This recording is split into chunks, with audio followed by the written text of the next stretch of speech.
аяғыңыз бар. Дұрыс қыз ба? Қыз бала ма? Отырыңызшы. Мен сізге енді былай айтып мен сізге енді сіздердің мынау опекунствоның міндеттері қандай? Сіздер қай жерден қай жерге дейін бара аласыздар? Маған соны түсіндірсеңіз, мен құқықтарымды түсіндірсеңіз.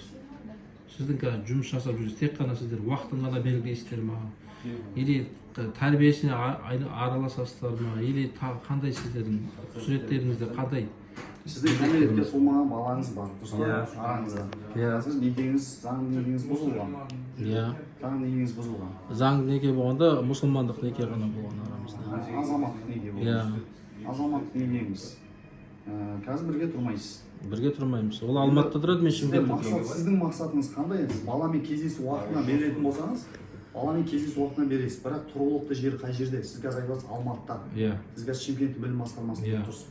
Сіз Алматы білім басқармасына обращение жасау керексіз. Кездесу уақытында мен Шымкентте тұрамын. Шымкентте тұрасыз. Ол бару міндетті емес. Е-өтіш бізде қазір өз платформасы бар, білесіз. Е-өтішпен Алматы қаласының білім басқармасына жіберсеңіз, сол жерден сіздің әйеліңізбен жұмыс жасап, кездесу уақытын белгілеу бойынша жұмыс жасайды ол кісілер. Енді қараңыз. Енді сіз айтыңыз ғой, мен жауап берейін да. Сіз не себептен Шымкентке бере алмаймын деп отырсыз? Ол Шымкенттің тұрғыны болмаса, біз Алматының тұрғынына қызмет жасай алмаймыз ғой. Ол өзіңіз айтып жатсыз. Тұрғылықты мекен-жайы Алматыда тұрады деп жатсыз. Дұрыс қой. Біз Шымкент қаласының білім басқармасына қазір келіп отырсыз. Менің тұрғылықты жерім Шымкент қой. Сіздің тұрғылықты жеріңіз Шымкент. Ол кісі бала кіммен тұрады? Бала анасымен тұрады. Анасының тұрғылықты мекен-жайы, бала да тұрғылықты мекен-жайы Алматыда ғой, дұрыс па? Анасының да баланың тұрғылықты мекен-жайы қазір Алматыда.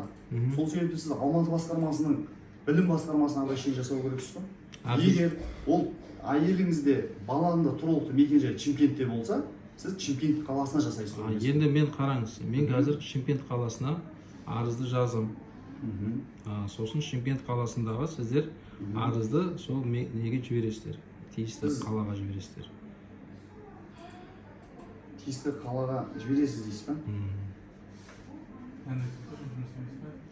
Сіздің ол не қиыншылық туындап тұр? Е-өтініш арқылы Алматыға прямой жіберуге. Мен е-өтініш арқылы біріншіден сіздер бұл Шымкент қаласында біріншіден сіздер менің тұрғылықты жерім бойынша сіздер хабардар болуыңыз керек бұл арыздан. Ол міндетті емес, кім айтып жатыр сізге? Егер сізге бізге мынандай арызбен жүгіне аласыз. Сіз кездесу уақытына бересіз. Алматының білім басқармасына жолдайсыз. Алматының білім басқармасы сол жазған өтінішіңізде мәселеңізді жазасыз. Осындай мен сізге айтып отырмын қазір. Мен түсіндірейін де сізге. Саят мырза, тоқтаңыз, сіз мен сізге кездесу уақытын айтып жатқан жоқпын. Мен түсіндіріп берейін, сіз ойыңызды түсіндім, мен айтып берейін. Сіз кездесу мәселесі айтып жатқан жоқсыз. Сіз қазір өзіңіздің қызмет аяңызды түсіндіріп беріңізші маған. Сіздің міндетіңіз қай жерден басталып, қай жерден аяқталады, түсіндіріп беріңізші. Біздің міндетіміз білім басқармасына именно біздің қамқоршылық қорғаншылық бөліміміздікі. Менің функционыма кіретін жұмыс сізге кездесу уақытын не үшін айтып жатырмын? Баламен кездесу уақыты менің функционыма кіреді. Сол себепті мен соны түсіндіріп айтып тек кездесу ғана кіре ма сіздерге? Кездесу уақыты кіреді мен. Тәрбиесі анау мынау ешнәрсе қызықтырмайды ғой сіздерде? Әрқайсысының өзінің функциясы бар. Тәрбиемен өзінің тәрбие бөлімі бар айналысады. Қай жерде ол? Тәрбие бөлімі 103-ші кабинет. Енді соны анықтап жатырмын ғой сіз. 103-ші кабинетте кім? Вопрос маған қоймайсыз ғой, тәрбие бөліміне қоясыз ғой. Көрдіңіз ба, бұл кісі бұнымен айналыспаймын деп отыр. Бұл тек қана кездесу уақытын ғана береді. Сізге бұл жазып берген психологиялық деген бір бөлімге арнайы тапсырма беріледі да. Енді сіз Саят мырза, сіз айналысып болсаңыз, маған ол бөлімге барайық онда. 103 кім жауап? Тәрбие бөлімі бар ғой, арнайы оқу және тәрбие бөлімі бар арнайы. Сіз тәрбие вопросы бойынша қойсаңыз, сол кісілерден сұрайсыз. Жүріңіз барайық. Мен өзім функциям бойынша мен сізге жауап беріп жатырмын. Сол кісіге барайық. Көрдіңіздер ме, сіздер мені андай не қылмауыңыз керек те. Енді біздің қазір мен до конца айтайын, сағыр сұрап жатырсыз ғой. Мына видеолардың барлығы ертең сіздің егер дұрыс емес жауап берген болсаңыз, мен видеоның бәрін сол үшін фиксация жасап, ертең әлеуметтік желіге жарияланатыннан бар. Ертең сіздің біліксіздігіңіз бұл жерде көрініп тұратын болса, өзіңіз оның есін тартасыз. Мен әуелес арамға салғаным үшін. Егер дұрыс емес іс-әрекеттер жасаған болсаңыз, қызмет бабыңызда. Дұрыс емес іс-әрекет жасап отқан жоқпыз біз. Егер жасаған болсаңыз деп жатырмын. Әлеуметтік желіге салынады. Мен сіздердің жұмыстарыңызды білмеймін әлі. Мен бірінші марта келіп тұрмын. Сол үшін мен фиксация жасап жатырмын. жүріңіз, қай кабинетке апарасыз? Жоқ, қай кабинетке баруым керек? Организационный отдел бөлім басшысына айтасыз, ол кісі өзі келіп. Жүріңіз, соған барайық онда. Мен бармаймын ол жаққа, мен вопросым емес ол. Тәрбиемен мен айналыспаймын. Қай жерде ол? 103-ші кабинет, мен 3-ші рет айтамын. 103-ке барайық. 103-ке бар деп отыр ғой, бұл саятымыз айналыспай деген. Тәрбиемен мен Жаңа сотта анау мынау деп отыр еді. Мұнда мен сізге бір түсіндіріп Көрдіңіздер ме? Енді тағы да мен әуре сараңға салайын деп тұрсыздар да. Жүріңіз енді 103-ке барайықшы, жүріңізші. Жоқ, мен сізге бір түсіндіріп Сөйлге барып түсіндіресіз. Сізге де мына қараңыз да, бұл жерде барлығы өз жұмысымен айналысып отыр. Ешкім сізге әуре саласына салыватқан жоқ. Я қазір басшыларыңызға да кіремін бұл Салыватқан мәселе жоқ. бойынша. Өтінішіңізді сізге қалдырсаңыз, заңды түрде сізге жауап беріледі. Сіз тек қана кездесумен ғана айналысасыз ба? Сіздің айтып отқан тәрбие вопросыңызбен Жоқ, сіз кездесумен ғана айналдырасыз ба? Кездесу уақытсын ғана бекітесіздер болды сіздер, басқа ешнәрсемен айналыспайсыз. Кездесу уақытсын сіздің вопросыңыздың ішінде кездесумен біз айналысамыз. Тәрбиеңізбен біз айналыспаймыз. Тағы немен айналысасыздар сіздер? Сіз опекунствомен алыватқан жоқсыз ғой сіз. Опекунство бізге қатысы бар. Ол сізге қатысы жоқ сіздің вопросыңызда. Мен қайда барамын қазір? Тәрбие вопросын тәрбие бөліміне барасыз. Жүрсеңізші барайық та енді. Бізге қатысы жоқ. Жақсы рахмет. Жүрсеңізші. Көрдіңіздер ме мына жерде қандай нәрсе болып мен жатқанын? сізге түсіндіріп бердім ғой. Жоқ, енді барайық та енді кәдімгі 103-ке барайық. Мен сағат 3-те келдім, қазір сағат неше болды? Сағатты айтып беріңіз. Саятты күттік, көрдіңіз бе? Сотта жүрді ол. Саят немен айналысатынын біз де білмеймін. Жаңа ішкенен сол не үшін сол сұрады ғой міндеттерін сол үшін. Ішкенеден сол алдырдыңызшы. Қазір мен айтпесе мен бұл ертең тағы да мен жүремін да, ол өйтпейді екен, бүйтпейді екен, оның заңдылығын анықтап оны.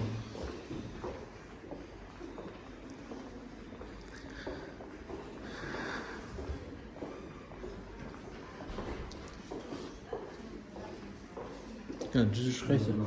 Мама жүз салмастыр ма? Есім Нақып Бақшан болады, аудио-бейне жүргізіліп жатыр, салмастыр ма? Кім бұл жерде жұмыс маман, кім бұл жерде? Жүзон оқушының ішінде қараңыз. Нәтижесі бар. Мамандар бар ма? Салмастыр. Бір минут уақытыңыз бөліп жеңізші.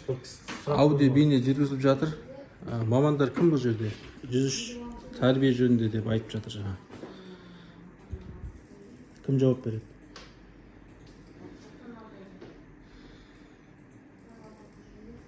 Тәрбие бойынша. Кім жауап береді? Қазір акиматтан келіп жиналысқа кетті. Біз жаңа Саят дегенді көрдіңіз бе? Саят дегенді күттік, сотта кетті деді, иә? Бұл жерде үш адам отыр, бұл белгісіз кім екендерін танымаймыз бұлар. Кабинеттің сыртында жазылмаған ешқандай, көрдіңіз бе? Мен әуре сараңға түсіп жатқан деген осы міне әр кабинет жүремін қазір. Мен не үшін бұл іздеп жүруім керек бұлардың бәрін? Жиналысқа кетті дейсіз бе? Мен не үшін іздеп жүруім керек бұлардың бәрін? Жүріңіз, басшыларға барайық енді қайтадан. Басшы неде? Кезектен демалысында. Жаңа айтты ғой мен де бұны. Жаңа басшыға керек.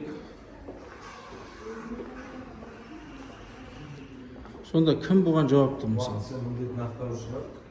Ол кісі қазір кабинетінде ма? Колледж. Анау мына есік па жаңағы? Иә. Ашайық та кірейік та сұрайық та.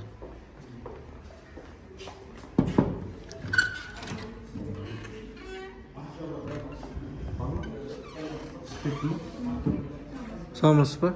Аудио-бейне жүргізіліп жатыр. Қайда мына кісі жаңағы? Мына кабинеті үш нәрсесі есіктерінде жазылмаған үш нәрсе. Жаңадан келген. Жаңадан кешеді, ешкіден кешеді, азаматтар қалай бұны іздейді бұны? Бәрі жүру керек пе осылай? Уақытша міндетін атқарушы бар қазір. Уақытша бола ма? Азаматтар енді әуреге түспеу керек қой. Мына. Мен бұлардың бәрін ертең әлеуметтік желіге жариялаймын, балықшылықтардың бәрі ертең әкімшілікке келемін осы жерге. Не масқара бұл? Бір азаматты қабылдай алмайды. Мен күніге осы мынау. Күніге осы. Жоқ, дұрыс қазір жазып бердіңіз, иә? Ертең бұлай емес екен, мынау дұрыс емес екен десейші. Жоқ, мен сізге тиісінше жазып бердім. Неге екенін сізге түсіндіріп берейін, неге бүйтіп жазып берген. Жүріңіз.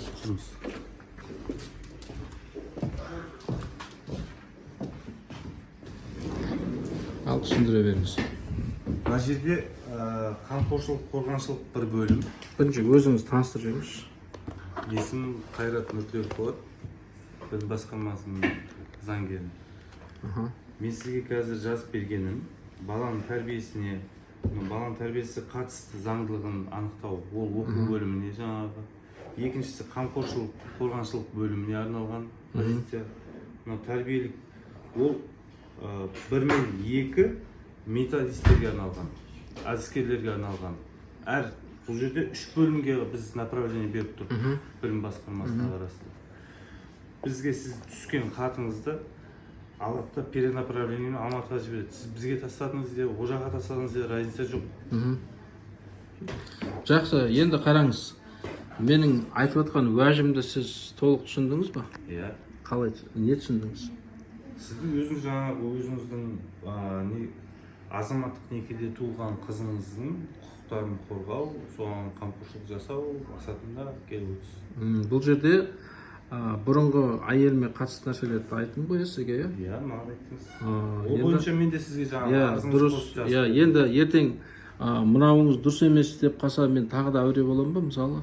Сіз өзің жаңа звондап сұрайды дедіңіз бе, не дедіңіз жаңа?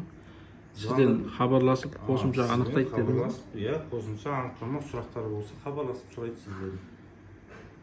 Қажетті мәліметтер сұрау керек болса, солай таныса, сізде звондап. Енді қосымша е-өтініш арқылы не жазуым керек бұған?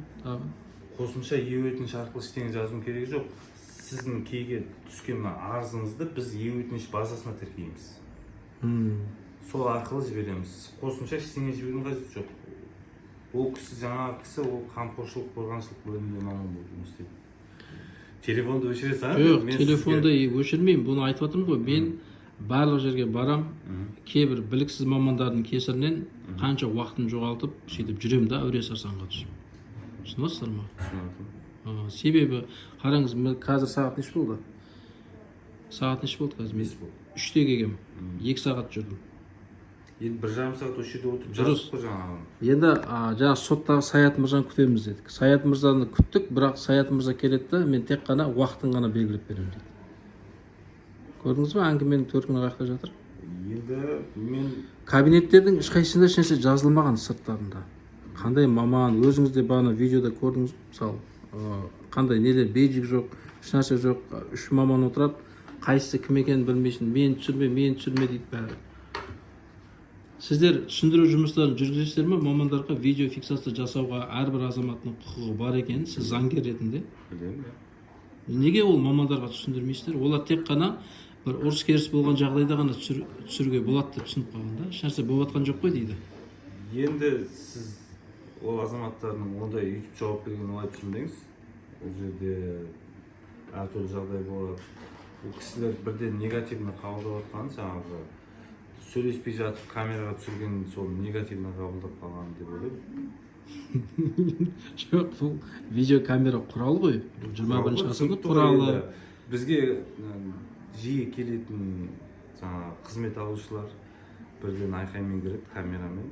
Айқайлап жеке басының қадір қасиетін сақтамай, әдеп ғұрыптар кодекс жаңағы талаптарын сақтамай. Менің іс-әрекетімде бір заңсыз әрекет көрдіңіз бе? Заңсыз әрекет көріп тұрған жоқ. Мен кәдімгідей айтып жатырмын бәрін, мен өзім жақсы түсінбей жатырмын. Себебі мен опекунство деген нәрседе өмірімде бірінші марта болып тұрмын қазір. Иә, опекунство деген жаңағы отбасы,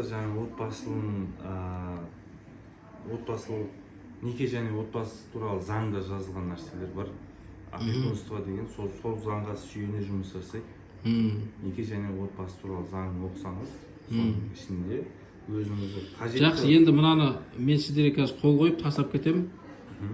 Ары қарай маған 3 күннен кейін хабарлама бересіздер ме? 3 күннен кейін деп айта алмаймыз, өйткені бұл біздің құзыретке жатпайды. Ол перенаправлениемен сіз өзіңіздің айтуыңыз бойынша Алматыда тұратын баяғы азаматтық некедегі азаматшаның жеке мекен жайын анықталмай отыр отырсыз ба? Көрсетеміз ғой қазір. Бар ғой менде анықтама бар ғой менде. Мекен жайы бар ғой. Мекен жайы. Вот жаңа соны ескертпегеннен кейін бұл жерде негізі азаматтық кодекс бойынша жаңағы. Жоқ, енді бұл кісілер маған мынау бір папка арыз тұр ғой мына жерде, бір папка тірлік тұр мына жерде. Мен әбден мынаған парақ жинала берген міне. Жеке сот орындаушы, әділет департаменті, бүкіл жерде былық. Мен оған көзім жетті да. Сіздің хатыңызға бүйтіп жауап бере саламыз дейді да, ешнәрсе істемейді да. Түсіндіңіз ба? Міне. Енді қараңыз, мен сізге қазір айтайын деп жатқаным, мына жерде мекен-жайын көрсетемін қазір. Мекен-жайын көрсетемін толық. Себебі ол кісілер маған арыз жазған, өйткен, бүйткен. Сол жерден алып мекен-жайын көрсетеміз қазір. Сосын енді не болады ары қарай мекен-жайын көрсеткеннен кейін? Мекен-жайын көрсеткеннен кейін негізі 15 күнде жауап береді, 3 күнде емес. Сіз дұрыс түсінбей қалдыңыз. Мен сізге әкімшілікке 3 күннің ішінде тиісті мекен-жайларға жіберіледі деп. Жіберіледі. Я біздің тарапымыздан Алматыға жіберіледі 3 күннің ішінде. Ол Алматы сізге неше күнде жауап береді ме білмеймін. Алматы қаласында. Олар 15 жұмыс күнінің ішінде жауап береді. Я, енді ол заңда сөйтіп жазылған ғой. 5 күнде жауап беруі де мүмкін. Жақсы, онда мынаны енгізейік, мекен-жайларды енгізейік. Енгізгенде бұл өтінішті негізі өз қолыңызбен жазуыңыз керексіз ғой. Көшіріп жазайын ба енді? Енді көшіріп жазсаңыз да болады. Немен печатпен жазылған қабылдана ма, қабылданбай ма? Қабылданады. Онда осыған мекен-жайын енгізейік те болды ғой. Неге сіз мені қинайын деп отырсыз тағы? Сіз өзіңіз маған жаздыртып отырсыз. Дұрыс, енді мен сізден көмек сұрадым. Сіз компьютермен жаздық екеуміз отырып. Иә. Енді оның қандай заңсыздықтары бар? Заңсыздасы жоқ. Заңсыздықтай әрекет жоқ. Бұл жерде айтып жатқаным ғой. Болды, мына мекен-жайын ендірейік, Гүлжан ханым. Жақсы, құрметті қазақ елі, назарларыңызға рахмет. Енді біздің Қазақстан ғой, білесіздер ғой. Баршаларыңыз назарларыңызға рахмет.